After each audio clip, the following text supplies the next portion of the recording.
In the Baha'i writings, we're supposed to be eloquent and loving and compassionate, and we should never mistreat anyone.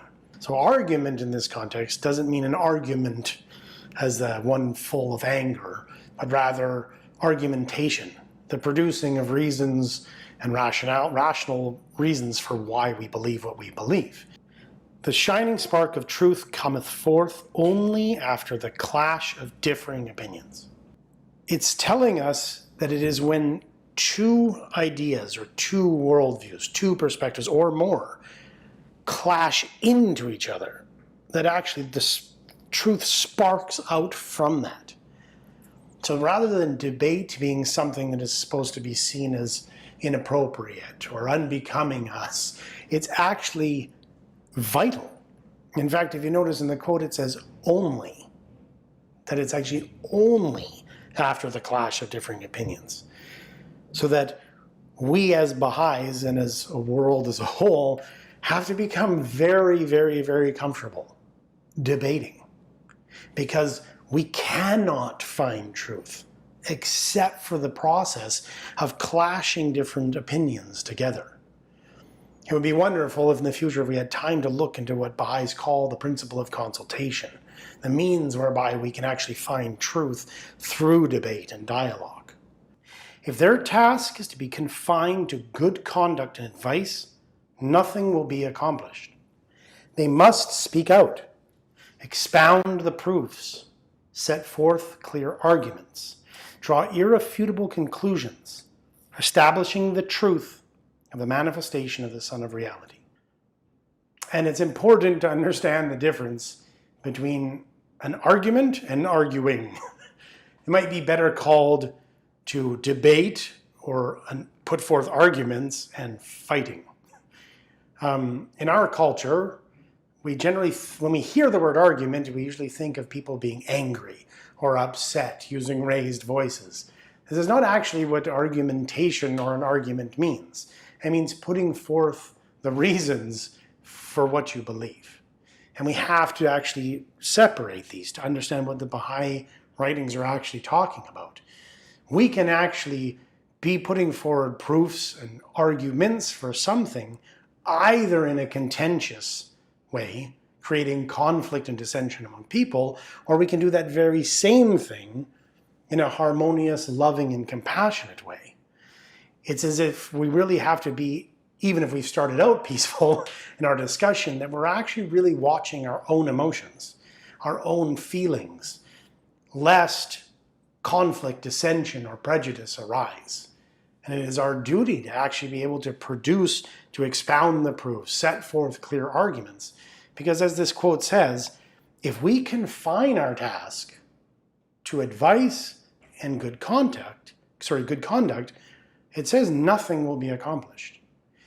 It necessitates this clashing of different opinions so that the spark of truth can come forward.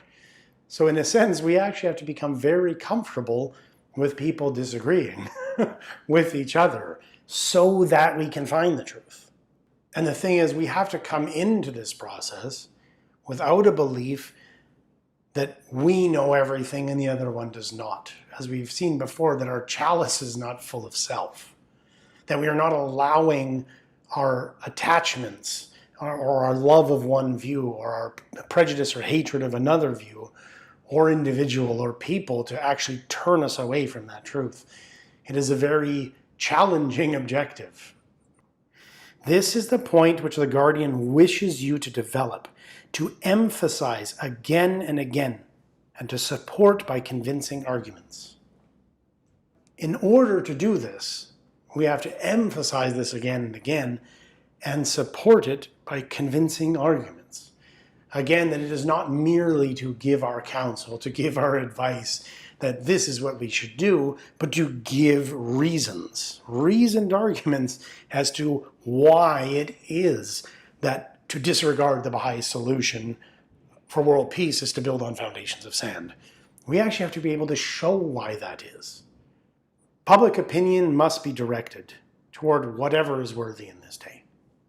And this is impossible except through the use of adequate arguments and the adducing of clear, comprehensive, and conclusive proofs. To do battle, as stated in the sacred verse, doth not in this greatest of all dispensations mean to go forth with sword and spear, with lance and piercing arrow, but rather weaponed with pure intent, with righteous motives, with counsels helpful and effective, with godly attributes, with deeds pleasing to the Almighty, with the qualities of heaven. It signifieth education for all mankind, guidance for all men, the spreading far and wide of the sweet savours of the Spirit, the promulgation of God's proofs, the setting forth of arguments conclusive and divine, the doing of charitable deeds. Amongst other things is the holding of meetings for teaching, so that blessed souls and the old ones from amongst the believers may gather together the youths of the love of God in schools of instruction, and teach them all the divine proofs and irrefragable arguments. Explain and elucidate the history of the cause, and interpret also the prophecies and proofs which are recorded and are extant in the divine books and epistles, regarding the manifestation of the promised one, so that the young ones may go in perfect knowledge in all these degrees. Abdu'l-Baha here is telling us that it is actually a duty of the older Baha'is to actually gather the youth and actually teach them proofs and arguments. That is part of what we as a community must do. And that it is through this process of teaching proofs and arguments, of looking at prophecies and interpretations and the history of the cause, that they may go in perfect knowledge. And this is a part and parcel of what it means to be a Baha'i community.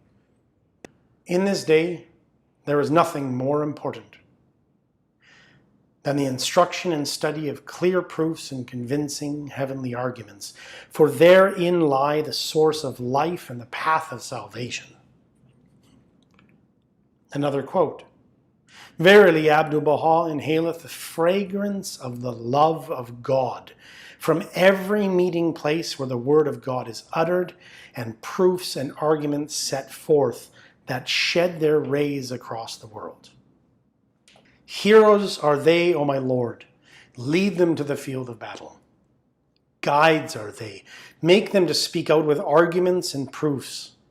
Ministering servants are they, cause them to pass round the cup that brimmeth with the wine of certitude." Abdu'l-Baha is calling for heroes to enter a field of battle, to speak out with arguments and proofs. And that this is the process of becoming to a place where we brim with the wine of certitude. That he hopes that meetings will grow and flourish, and that people will hear reasoned arguments and clear proofs. To nurture and cultivate the community, to give them the wine of certitude through gatherings where the fragrance of the love of God can be smelled, by producing these for each other, so that we can grow as a community in our bid to actually bring unity and peace to the world.